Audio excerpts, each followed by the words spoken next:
In-depth journalism in the Memphis community, the Daily Memphian is of Memphis, not just in Memphis, and seeks to tell the stories of this city. TheDailyMemphian.com. Truth in place. Production funding for Behind the Headlines is made possible in part by the WKNO Production Fund, the WKNO Endowment Fund, and by viewers like you. Thank you. School takeover, funding a new jail, and much more tonight on Behind the Headlines.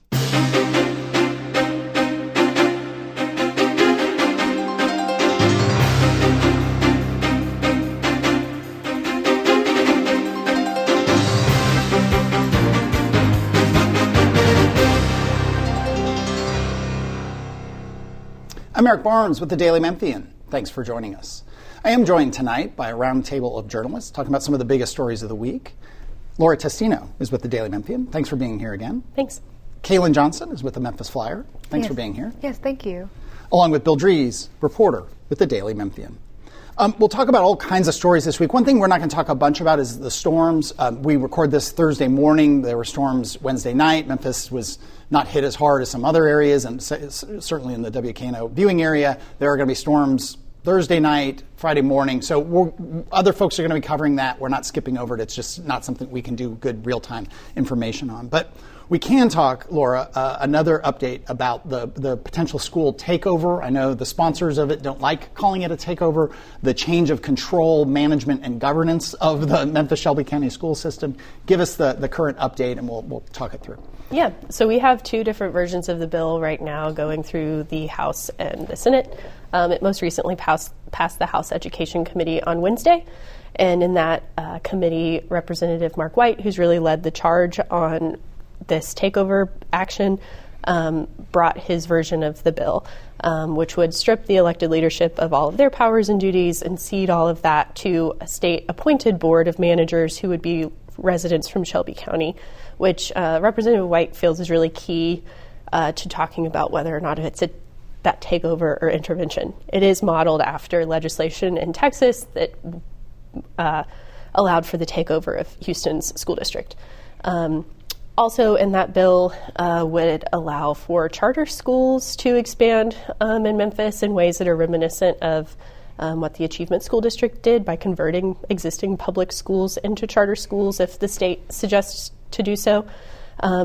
Notably, in the House Education Committee, Representative White amended the bill to narrow specifically to Memphis, and that's using the no confidence vote from the Shelby County Commission as a key lever there. So this is Memphis-specific legislation now. There's no real question about that, especially in the House side. Earlier versions of the House bill could have applied to dozens of different school districts with the academic triggers that were there. The Senate bill is a little bit different and would give a little bit more local authority and say-so in how the district would be managed and who would manage it. But it also would include expansion of the earlier pilot voucher project into some of the most poor school districts across the state. And that voucher program offers a little bit more intuition than the recent expansion.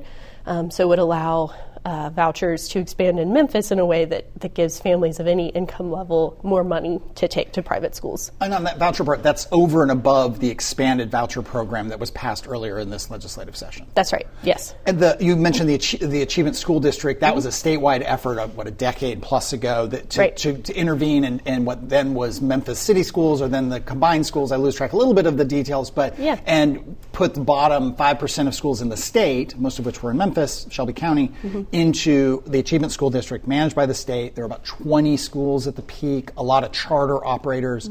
Most of the data has come out. The critics will say that there were not improvement efforts in doing that. Supporters will still sometimes say, well, but it created pressure. It shook up the system. It created competition. So the idea of the Achievement School District for some folks is really triggering, and really we don't need to go back to that. That model of takeover didn't work. Is that fair? Yeah, I think so. That there's a bill that would sunset and replace the district in the legislature. When the state officials testified about it, they said 6 schools exited that status that they were looking to exit of the 33 total Memphis and Nashville schools that were ever taken over.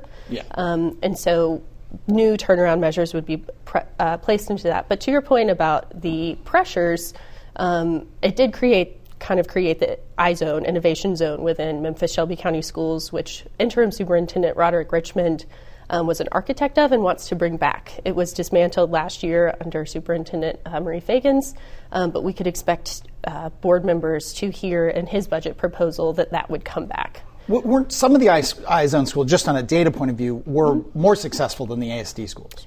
That's right. Early data showed that some things started to kind of wane there at the end when additional money wasn't able to sustain some of the additional salary that school teachers were getting in the I-Zone. So essentially it got a little bit too big to be sustainable for what it was doing. Yeah.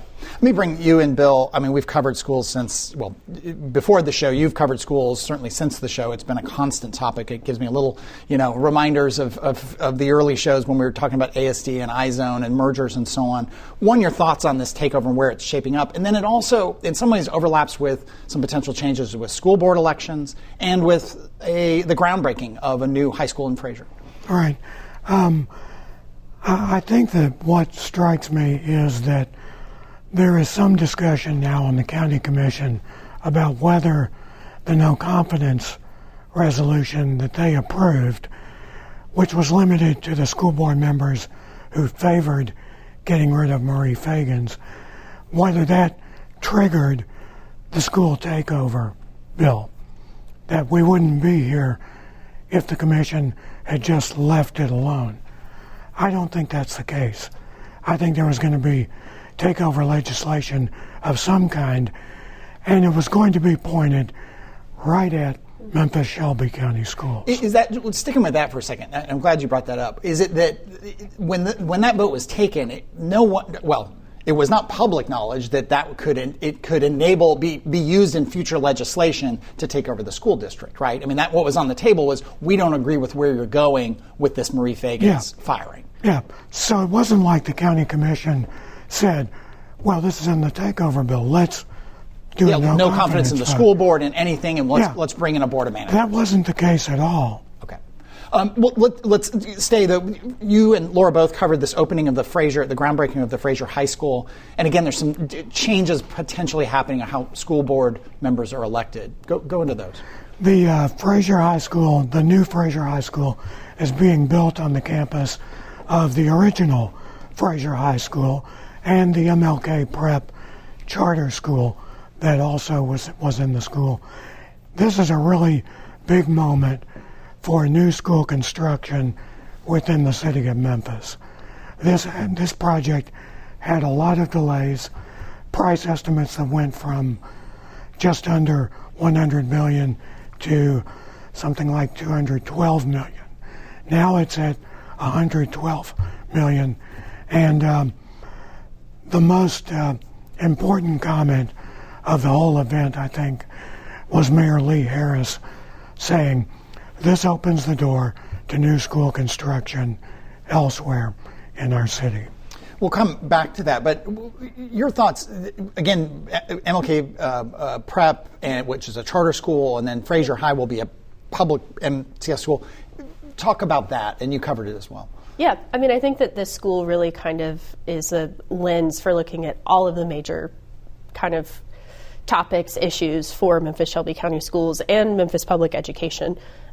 You have the students who will be coming to that school right now all go to Trezevant, and this year Trezevant doubled in size. It's the other public school in Fraser, because students from that MLK College Prep went over there when the charter for their achievement school district tenure ended.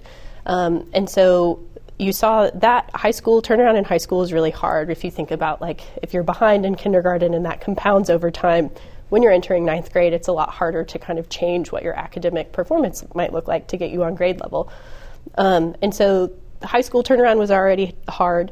But what was happening at Trezevant in the waning years of MLK is that we saw the success of a new pilot project that's actually expanding at the legislature this year that really provided some gains for students at Trezevant. So we have this interesting mix right now of two kind of student bodies that have experienced different turnaround profiles that will eventually be moving into this new high school that, if it's a success, as Bill is saying, could really be the milestone that's needed to kind of jumpstart this comprehensive facilities plan that we've been waiting to hear from and have on hand from the school district. There's more. I want to get Kaylin in here. Do you have any thoughts on the schools, or we're going to jump topics to MATA, but any thoughts on the schools and the things we've talked about? I'm just excited to see this new school in the community. You know, when children from underrepresented communities see these things, their confidence is not only improved in their education, but in their cities as well. Yeah.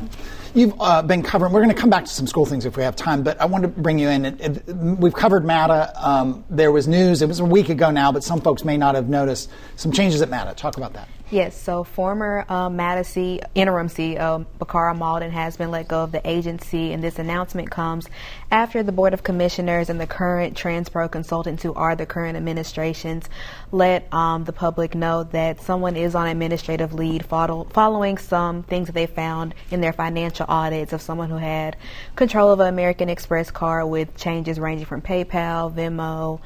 People questioned, I believe, a $600,000 sponsorship of the Memphis Grizzlies. 600? 600,000. Wow. Okay. I was out of town. I missed that. Sorry. I knew some of this, but go ahead. Keep going. Yes. No. So those were some of the charges that they found. So they said that Malden had been let go. Was later revealed, I believe, that was the team member that they were referring to who had been on administrative leave that was in possession of that card. And then some other folks are under review right now for charges on their cards. Yes. Is that correct? And all this is coming from who? John Lewis, who is the acting CEO. Who is that for people not as close to this? Yeah, so John Lewis is a consultant from the consulting agency TransPro, who was hired by Mayor Young to, I guess, kind of overhaul MATA, kind of run some diagnostics, see where they could improve upon. After a few draft reports came in, it was recommended that even the board be replaced under that report. And so he came in after the board voted to let them take over. The new board. The new board. Did replace. Yes. What is the status of funding? I mean, more than ever, MATA is dependent on the city council funding, in not sort of annual funding, but they're trying to do it sort of in buckets, almost sort of a carrot and stick approach. Where are we with funding of MATA right now? I'm not entirely sure. I know that one of the main things that the city council and other people funding MATA are concerned about is the trolleys, because the trolleys was a way for, I guess, growth in the city, but also that MATA's primary source, and it also kind of helped a lot with downtown business as well. So right now they're looking to kind of get that funding needed and everything needed from TDOT to get the trolleys back on track. Yeah, once they closed them, I remember talking about this, Bill, I think we did the show, where once they closed them, the federal law basically, it says without some sort of exemption, you have to be closed for 6 months or so, any kind of trolley, transit, rail. It's an incredibly bureaucratic process that has actually lengthened the process. Meanwhile, you have this whole debate about whether the trolley should be a priority or whether the priority should be just the basic bus service. Get that up and running. Then worry about the trolleys. TransPro did a report that's on the Daily Memphian site. It's probably on the MATA site, that was fascinating, and it really was just eye-opening to all the problems and the underutilization of routes and the relatively high utilization of the trolley, although it had come down from pre-COVID time. The last thing I'll say, I think we had Reginald Coopwood, the CEO of Regional One, on recently. It was a very interesting show. You can get it at WKNO.org or Daily Memphian or YouTube. But we talked a bit, Bill, about, because we're so negative about MATA, and rightly so. I mean, it's really been a disaster. But we talked a bit with Reginald Coopwood about when he took over the Med, it was a disaster, and it felt like maybe it was going to close, and it felt like maybe it was going to get taken over, and now it's hospitals, and certainly public hospitals, are incredibly difficult businesses or operations, but it is night and day from where it was. I think people could check that out. And there are, in situations like this, there are two ways of looking at it. It's like it's a train wreck. Go ahead and let it plow on ahead and do the damage.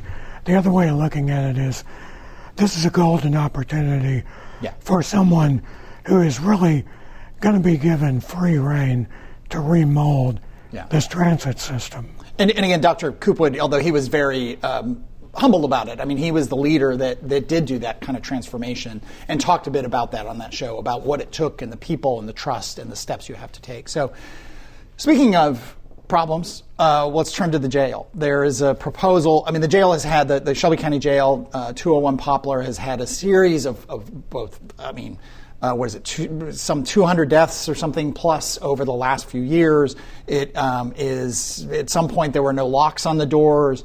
There had been no AC. It has been called by by many, many people of all political backgrounds, inhumane and just unacceptable. There's a proposal at the state level, Bill, to help fund a new jail that is maybe moving forward. Right. It's basically a penny tax increase is the proposal. And it appears to have bipartisan support, at least in the Shelby County delegation. That's a revenue stream for what would be, by the estimate of Mayor Lee Harris, about a 10-year process from planning to opening the door and then closing it on the jail inmates who come there. Also, about $1 billion. Yeah. So it's a massive undertaking. There are a lot of other questions that arise from that. If you build a new jail, do you build it on the site of the current jail, or do you move it? If you move it, you pretty much have to move the courts in the building too. Move that with it. Yeah, the DA's office, all the criminal courts are in 201 Poplar. I think most people think of 201 Poplar as just the jail, but it's also the court system for all that as well. So it's a lot of planning for a jail that is really old. Yeah. Again, just the details on that. Again, it's moving. Senator Akbari, a Democrat from Shelby County, sponsored it on the Senate side. House Rep John Gillespie, a Republican, sponsored it on the House side. So just to speak to at least some amount of bipartisan support from this, they would increase the sales tax locally from 9.75% to 10.75%. It would generate more than $1.8 billion over the course of a maximum of 8 years that it would be in place. Let's move to maybe city budget and XAI. I think I can get you to tee that up, and how those XAI is the big Elon Musk funded supercomputer located in what used to be the Electrolux factory. How is that intersecting with all this conversation about spending and taxes in the city budget? It's really not intersecting with the budget concerns. What it's intersecting with is Elon Musk's national profile. Not so much as the head of XAI or of Tesla, but as the guy who's running DOGE, the Department of Government Efficiency. Some people are taking the approach that that's national, this is local, and he's coming here and doing this and not asking for tax incentives. Other people are saying, you can't separate the two. How do we trust him to do what he says he's going to do and be open and transparent about it if he's not doing that on a national level? And then as part of it, and I think, Caitlin, if I put you on the spot here, you just tell me, but you've covered some of this whole question about permitting. So when XAI, when that facility opened to have enough electricity, they had a bunch of gas turbines they brought in, and they said, and I guess it was allowed that for 364 days they could run those gas turbines without any permits. Now there's a lot of pushback from some quarters. Hey, they need these permits, but what have you heard on that front? Yes, so I think there were a few, more than 10, about 15 turbines operating, and not only were the public pretty upset about this, so they, of course, went to their elected officials and people speaking on their behalf, and we found through the county commission meeting earlier this week that they will be required to have a public hearing as they renew these air permits, and that's a big win for the people in Southwest Memphis as it allows them to be heard, but it also gives the public a little bit more transparency about this process, which they feel they've been left out of. Yeah. A couple last notes on that. One is that there is some talk that the U.S. EPA could do some exemption to those permit requirements. Not sure where that's going. And I'll quote from Mayor Young, who got hit pretty hard, I should say, verbally, at a public meeting, one of the many town halls he's been doing around town, about the kind of issues you just talked about, as well as the issues that Bill talked about. Mayor Young said, "I get why some people are wary of working with a billionaire who has a larger-than-life personality, but I separate personality from the project. Instead of having an empty building contributing nothing to our economy, we now have a $10 billion investment." That's the computers and the chips and so on that have been put in there. and done so without tax abatements.